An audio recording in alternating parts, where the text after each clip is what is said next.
요한복음 9장 1절에서 11절 말씀을 통해 내 눈이 어떻게 떠졌느냐라는 제목으로 오늘의 말씀 전해드리겠습니다.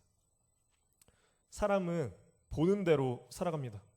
보는 대로 생각하고 보는 대로 이해하고 또 보는 대로 자신의 가치관이 정해집니다.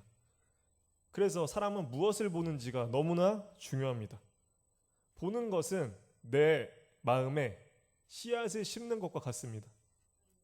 그 씨앗들이 점점 자라나 열매를 맺을 날이 옵니다.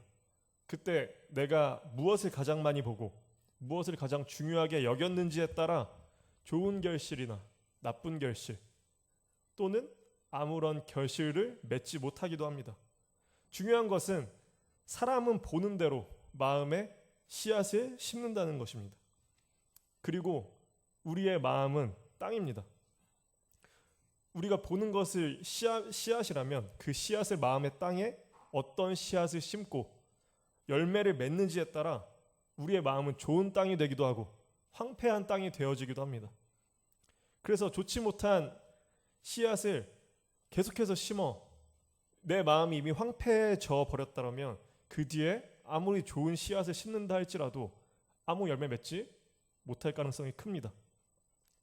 예배도 마찬가지입니다. 우리가 일주일간 무엇을 마음에 심었는지에 따라 우리의 예배가 달라집니다.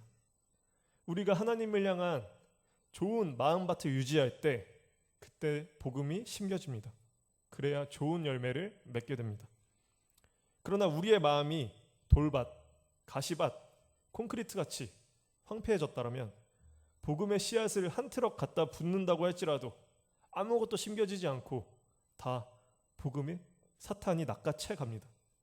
그래서 우리는 보는 것도 중요하고 우리의 마음을 청결하게 하는 것도 중요합니다.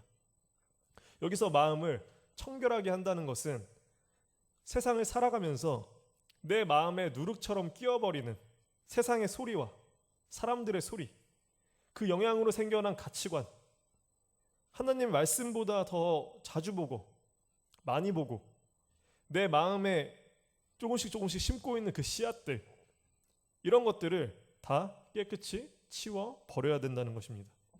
미련 없이 다 청소해야 합니다. 음식물 쓰레기가 아무리 조금 있다고 할지라도 버리지 않고 계속해서 놔두게 되면 시간이 지나 결국 온 집안은 악취와 벌레가 들끓어버리는 것처럼 우리도 우리의 마음에 있는 그런 누룩들을 깨끗이 치워내야 합니다.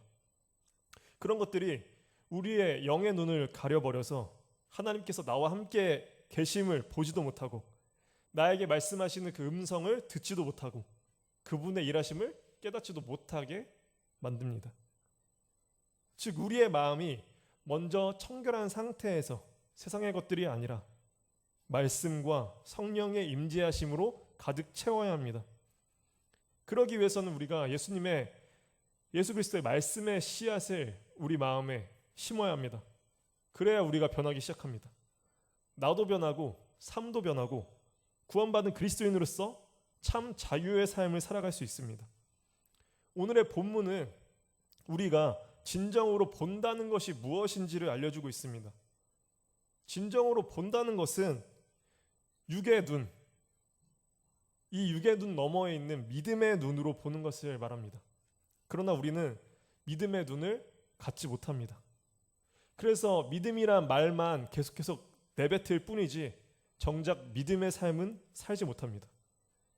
제자들도 마찬가지였습니다. 본문의 1절과 2절을 보면 날 때부터 눈 먼 사람이 앉아 있었습니다. 길을 가시던 예수님께서는 그 사람을 보시고 우두커니 멈춰 서서 그 사람을 바라보셨습니다. 예수님께서 눈먼 자를 바라보시는 예수님을 보고 제자들도 함께 멈춰서서 그 사람을 바라보았습니다. 한참을 우두커니 눈먼 자를 바라보고 계신 예수님을 보고 제자들은 예수님의 생각을 다 안다는 듯이 질문합니다. 선생님, 이 사람이 눈먼 사람으로 태어난 것이 누구의 죄 때문입니까? 이 사람의 죄입니까? 부모의 죄입니까? 그 당시에 병자들과 장애를 가진 사람은 자신이나 부모의 죄 때문에 그런 것이라는 세상의 인식이 있었습니다. 제자들은 예수님께서 그 사람을 바라보시는 것이 혹시 저 사람의 죄를 밝혀내셔서 그 사람의 죄를 용서해 주려고 저러는 거 아니신가 라고 생각한 것 같습니다. 하지만 예수님께서 제자들에게 말씀하신 대답은 그들이 생각했던 것과 전혀 다른 말씀을 하십니다. 이 사람이 죄를 지은 것도 아니고 그의 부모가 죄를 지은 것도 아니다. 하나님께서 하시는 일을 이 사람에게서 드러내시려는 것이다. 똑같은 상황 속에서 똑같은 사람을 보지만 예수님과 제자들은 전혀 다른 것을 보고 있었습니다. 이것이 바로 믿음의 눈과 육신의 눈의 차이입니다. 육의 눈을 가진 인간은 무엇이든지 원인을 찾고자 합니다. 이 결과의 합리적인 원인을 찾아야 마음이 편해집니다. 원인을 찾는 것은 좋은데 알지도 못하면서 남을 너무 쉽게 정죄하는 것이 문제입니다. 여기서 인간은 교만해집니다. 사탄도 이 틈을 파고듭니다. 인간의 지식 수준은 아무리 높아봤자 거기서 거기임에도 불구하고, 인간의 믿음은 아무리 좋아봤자 거기서 거기임에도 불구하고 마치 자신들이 남들보다 뛰어난 것처럼, 마치 자신들이 신보다 더 합리적인 결과를 찾아낸다고 착각하는 것처럼, 이것은 마치 사탄이 선악과를 먹게 한 것도 너희가 하나님과 같이 될 것이라는 이 거짓말에 속아 넘어간 것입니다. 판단과 정죄는 하나님만이 하십니다. 신의 영역입니다. 그런데 인간이 계속 스스로 하나님이 된 것처럼 행동하려 합니다. 이 눈먼 사람을 보고서 합리적인 원인을 찾고자 합니다. 사실은 정죄하고 싶은 것입니다. 왜냐? 그래야 이 사람보다 내가 우위에 있음을 누리고 싶은 것입니다. 이것이 아담과 하와가 하나님과 같이 되고 싶어 했던 그 죄입니다. 이 눈먼 자의 원인은 누구의 죄 때문입니까? 인간이 이해할 수 없는 영역을 논리의 잣대로 사람의 이성으로 들이미는 순간 인간은 오히려 불행해집니다. 그것을 너무나 잘 알려주고 있는 책이 바로 욥기입니다. 욥기의 메시지는 의로운 욥이 고난 속에서 하나님을 의지했더니 이전보다 더 큰 복을 받았다, 이 내용이 아닙니다. 욥기가 정말 말하고 싶어 하는 내용은 의로운 줄 알았던 욥도 의로운 사람이 아니었다라는 것입니다. 그리고 욥을 위로하러 온 세 친구가 욥을 위로하는 척하며 사실 욥을 정죄하고 있는 사실이 바로 우리들의 모습과 똑같다라고 폭로하고 있습니다.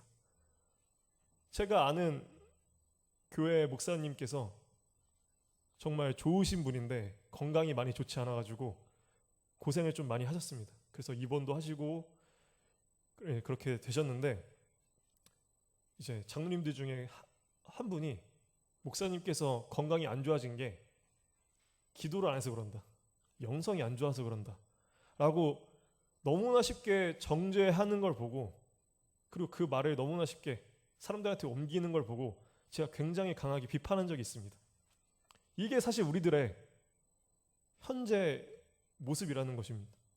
그렇게 말하던 장로님이 한 달 뒤에 병 때문에 입원하셨다는 사실을 알게 된다면 과연 누가 옳은 것인가, 무엇이 맞는 것인가, 이것은 결국 다 드러나게 된다는 것입니다. 인간은 결코 모든 것을 알 수 없고 세상의 지혜로, 학문으로, 지식으로 부귀를 가지고 있는 사람도 사실은 아무것도 알 수 없고 할 수 없는 무력한 존재라는 것을 말하고 있습니다. 예수님도 말씀하셨습니다. 의로운 사람은 단 한 사람도 없다. 오직 하나님만이 선하시다. 요한복음 9장 41절 말씀을 보면 예수님께서 너희가 맹인이 되었더라면 죄가 없으려니와 본다고 하니 너희 죄가 그대로 있느니라 말씀하시는 것처럼, 내가 스스로 본다고 말은 하지만 사실 하나님의 도우심으로 보지 못하면 우리는 눈먼 자와 다를 바가 없다라는 사실을 우리는 깨달아야 합니다. 예수님께서 이 메시지를 무엇에 비유하셨냐면 마태복음 18장 9절 말씀에서처럼, 만일 내 눈이 너를 범죄하게 하거든 빼어내버리라. 한 눈으로 영생에 들어가는 것이 두 눈을 가지고 지옥불에 던져지는 것보다 나으니라.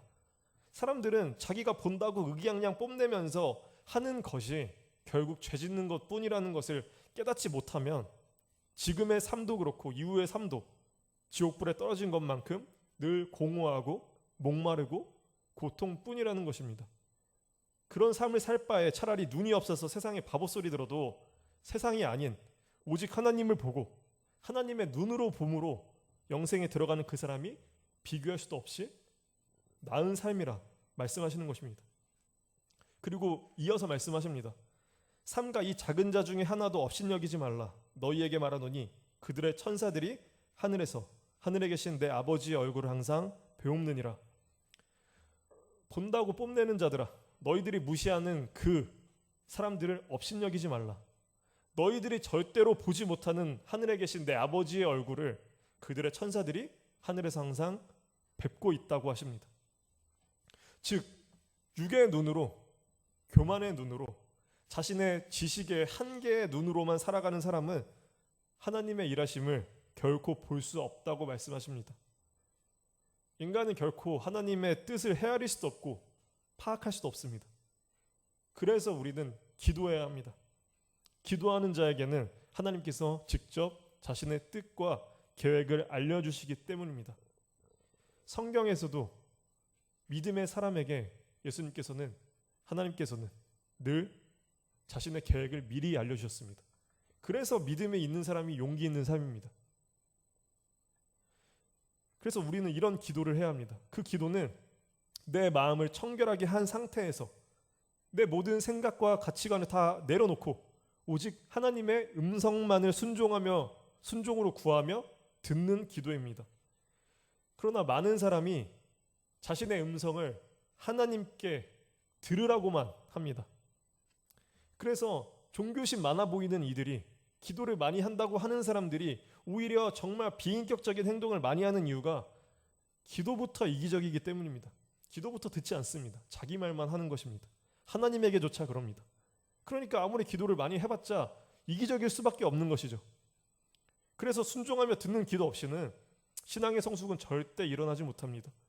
겟세마네에서도 예수님께서 기도를 3번 하셨습니다. 그런데 첫 번째 기도에 자신이 하는 말을 기도 중에 꺾으십니다. 내 뜻대로 하지 말고 하나님 뜻대로 해주시옵소서. 예수님조차 그렇게 하셨는데 우리는 하나님의 음성을 듣지 않으면 얼마나 잘못 나가게 되겠습니까? 순종하는 기도만이 우리의 믿음이 올바르게 자라게 되고 올바른 믿음이 굳세어지게 합니다.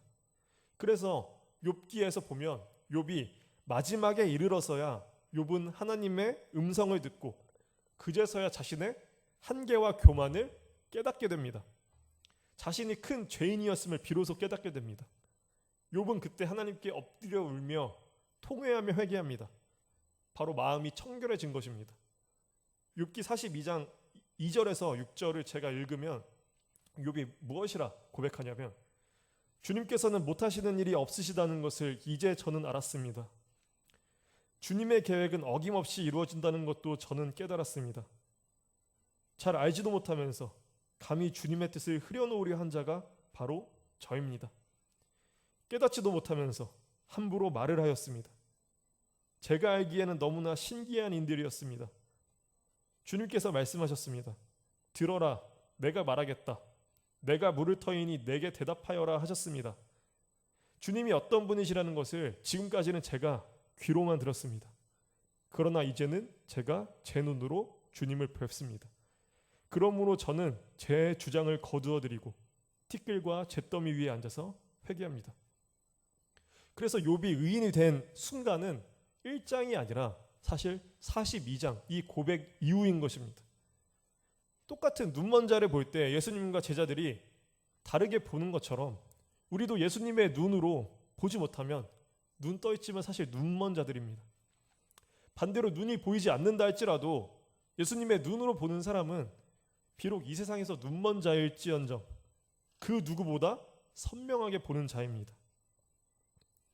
제자들이 눈먼 자를 보고 바로 죄를 떠올렸다는 것은 아직도 그들이 인간의 종교적 테두리 안에 갇혀 있었다는 뜻입니다. 하나님의 마음이 아니라 인간의 종교심을 앞세웠습니다. 그들은 눈먼 자의 고통에는 아무런 관심이 없었습니다. 고통받는 이웃을 품어주기보다 정죄하며 종교심으로 상처를 주는 이기적인 도덕주의자들이었습니다. 많은 한국교회가 이 수준입니다. 이기적인 도덕주의 종교심을 넘어서지 못하고 있습니다. 그런데 본다고 말하기 때문에 오히려 더 하나님께 심판받게 됩니다. 우리는 예수님의 눈으로 봐야 합니다. 교회 부흥은 쉽습니다. 교인들이 영의 눈으로 바뀌면 됩니다. 지금 한국교회의 위기가 교회가 육의 눈으로 살기 때문에 지금처럼 위기가 왔다면 한국교회는 다시 영의 눈으로 세상을 살아내면 모든 것이 회복됩니다. 예수님께서 육의 눈으로 판단하고 말하는 제자들의 말에 이 사람의 죄는 이 사람의 죄도 부모의 죄도 아니다.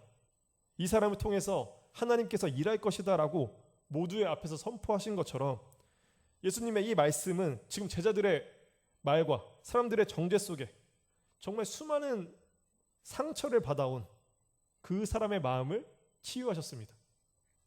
태어날 때부터 그는 사람들의 손가락질과 정죄 그리고 무시와 소외 속에서 살았습니다. 사실상 사회적으로 살해당한 것입니다.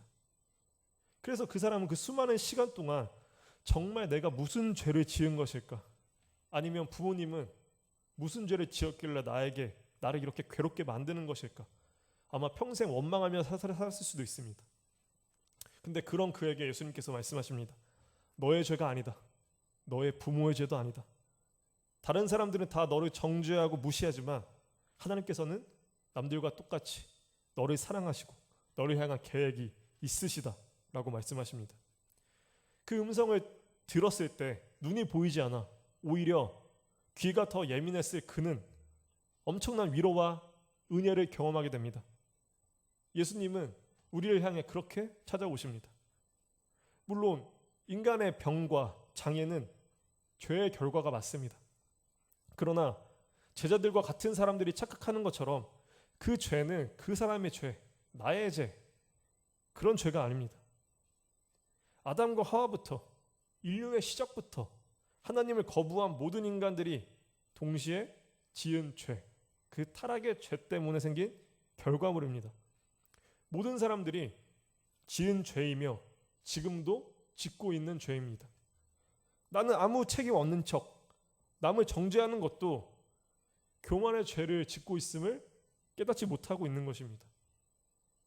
그래서 우리는 예수님의 눈으로 보지 못하고 살아간다면 계속해서 이런 죄의 굴레에서 벗어나지 못합니다.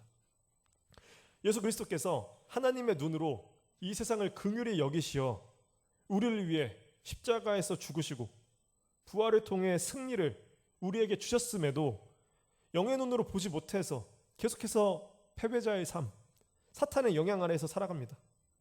이런 눈먼 우리를 고쳐주실 분은 오직 예수님 뿐입니다.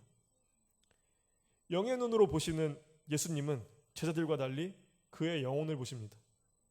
눈먼 자의 고통 속에서 하나님의 영광이 드러날 것이라고 하셨습니다. 죄인을 향해 인간들은 정죄하지만 예수님께서는 기대하십니다. 공간복음서에서 예수님께서 눈먼 자를 치료하신 이야기가 7번 나옵니다. 하지만 태어날 때부터 눈먼 사람은 살아가다가 눈먼 다른 자들과 치료하는 모습이 다릅니다. 먼저 예수님께서 땅에 침을 뱉어 진흙을 이겨 그의 눈에 바르시고 실로암 못에 가서 씻으라 하고 하셨습니다. 비교적 복잡한 과정을 거쳐서 치료하십니다. 또 다른 면은 요한복음 9장 32절에서 사람들이 말하는 것처럼 창세 이후로 선천적 시각장애인을 치료했다는 사실은 역사상 어디에서도 일어난 적이 없었다라고 말하는 사실을 볼 수 있습니다.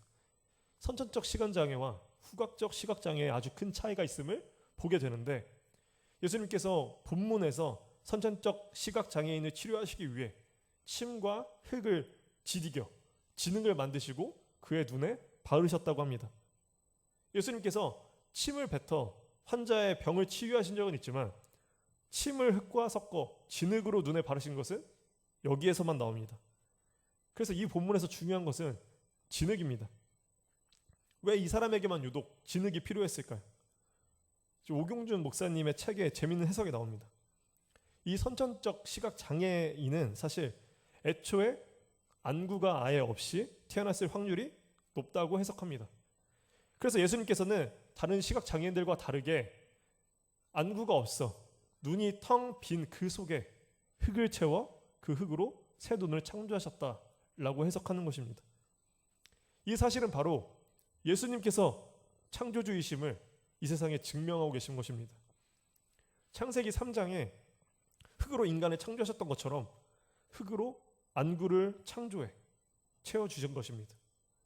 이것이야말로 우리가 귀로만 듣던 하나님의 창조가 이제 눈으로 볼 수 있게 되는 놀라운 은혜의 순간인 것입니다. 특히 이때 창조하신 부분이 눈이라는 사실이 중요합니다. 예수님께서 새로운 눈을 창조하신 것은 인간에게 이제 예수님의 신성, 하나님의 일하심을 바라볼 능력을 주셨다는 뜻입니다. 이 사실을 들었을 때 육의 눈으로 보는 사람들은 어떻게 반응할까요? 이해가 안 되니까 믿지 않을 것입니다. 그러나 이때 우리가 영의 눈으로 살아간다면 우리는 하나님을 뵙게 되는 것입니다. 그래서 영의 눈과 믿음의 눈은 동일한 것입니다. 그런데 이 영의 눈을 가지기 위해서는, 얻기 위해서는 먼저 나의 몸을 주님의 손에 맡겨야 합니다. 이 눈먼 자의 눈 속에 진흙을 넣는 것은 굉장한 큰 고통이었을 것입니다. 그래서 그 고통을 이기지 못해 도망쳐서 예수님을 피했다면 이 놀라운 창조의 순간은 일어날 수 없었을 것입니다. 오히려 눈뜬 사람들은 자신들의 생각과 자신들의 이해의 폭을 넘지 못해서 그 한계를 깨닫지 못해서 그 순간을 믿지 못하고 아마 도망쳐서 예수님을 욕하던가 피하던가 했을 것입니다.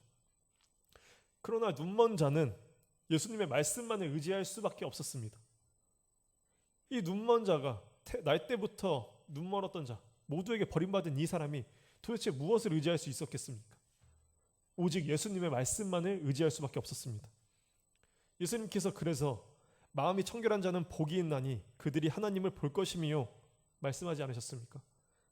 눈먼 자는 의지할 것이 세상에 하나도 없기 때문에 예수님의 말씀만을 의지하게 되는 것입니다. 이 사람이 의지했던 말씀은 3절의 말씀처럼 이 사람을 통해 하나님의 일이 드러날 것이라는 그 음성이었습니다. 그래서 반대로 예수님께서 부자가 하나님 나라에 들어가는 것보다 낙타가 바늘귀로 들어가는 것이 더 쉽다 이 하신 말씀은, 일단 부자는 뭔가 내가 가지고 있는 그 사람은 내가 이것들을 다 내려놓고 오직 하나님만을 의지하는 것이 그토록 어렵다는 것을 말씀하시는 것입니다. 이런 사람들이 하나님을 의지하게 되는 과정은 욥기에서 보는 것처럼 욥의 이 과정을 거쳐야만 합니다. 그러니까 어려운 것이죠. 그렇게 눈에 진흙을 넣는 고통의 순간을 겪은 눈먼 자의 눈은 그 순간 바로 낫지 않았습니다.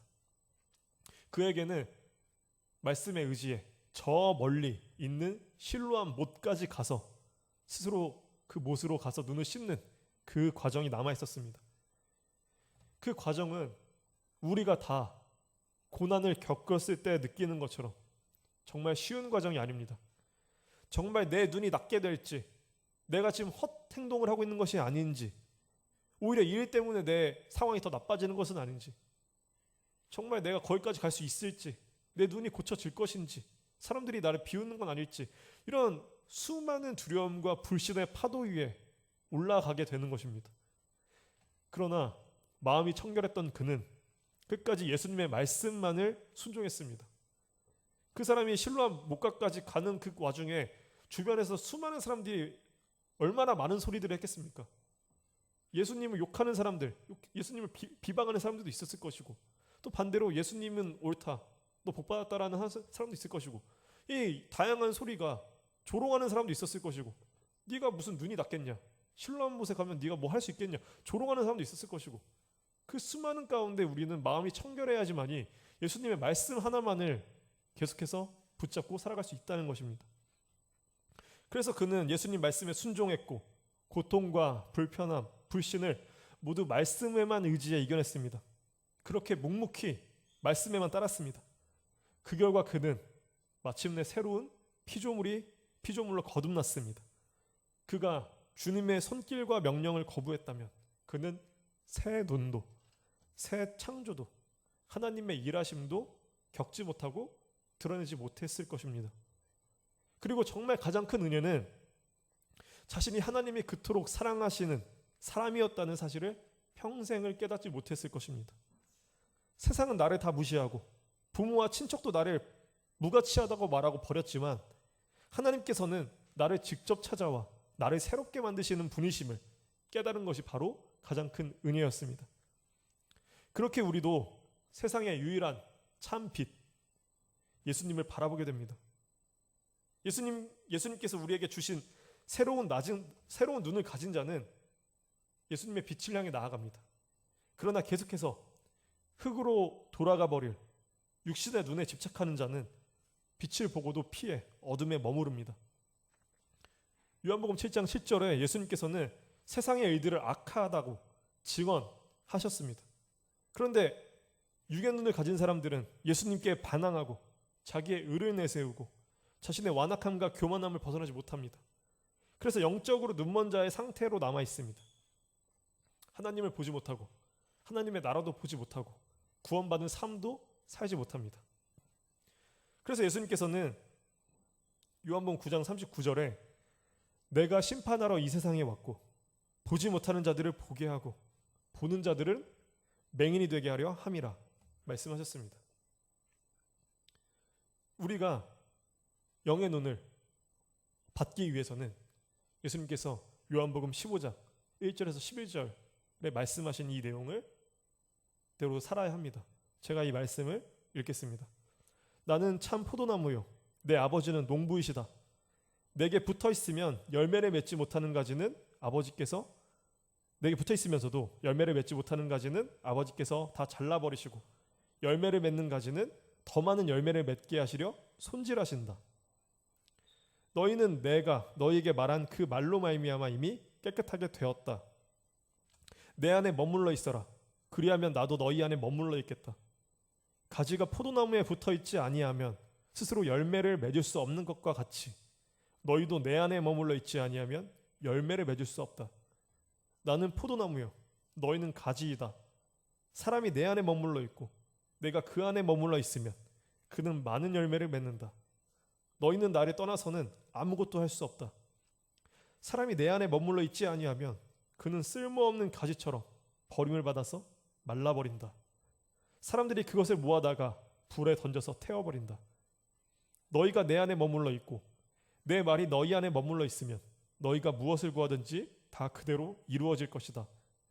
너희가 열매를 많이 맺어서 내 제자가 되면 이것으로 내 아버지께서 영광을 받을 것이다. 아버지께서 나를 사랑하신 것과 같이 나도 너희를 사랑하였다.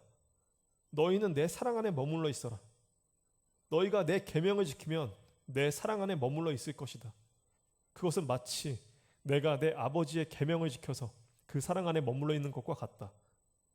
내가 너희에게 이러한 말을 한 것은 내 기쁨이 너희 안에 있게 하고 또 너희의 기쁨이 넘치게 하려는 것이다. 이 말씀과 같이 우리의 마음을 청결하게 하는 법은 내가 할 수 없습니다.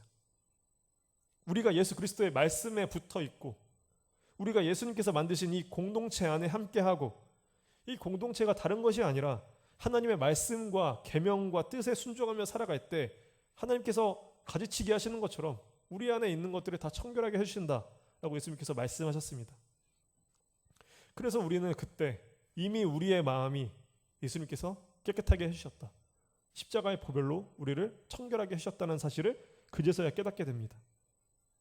우리는 육의 눈으로 제자들과 같이 보는 것이 아니라 예수님께서 이미 우리에게 주신 영의 눈으로 그분 안에 거하고 그분도 우리 안에 거하며 그 사랑 안에 살아갈 때 우리는 그제서야 예수님의 눈으로 세상을 보고 사람을 보게 됩니다. 이때 우리의 삶은 참 기쁨을 줍니다. 예수님께서 주신 기쁨의 삶을 살아가는 우리가 되기를 주님의 이름으로 소망합니다.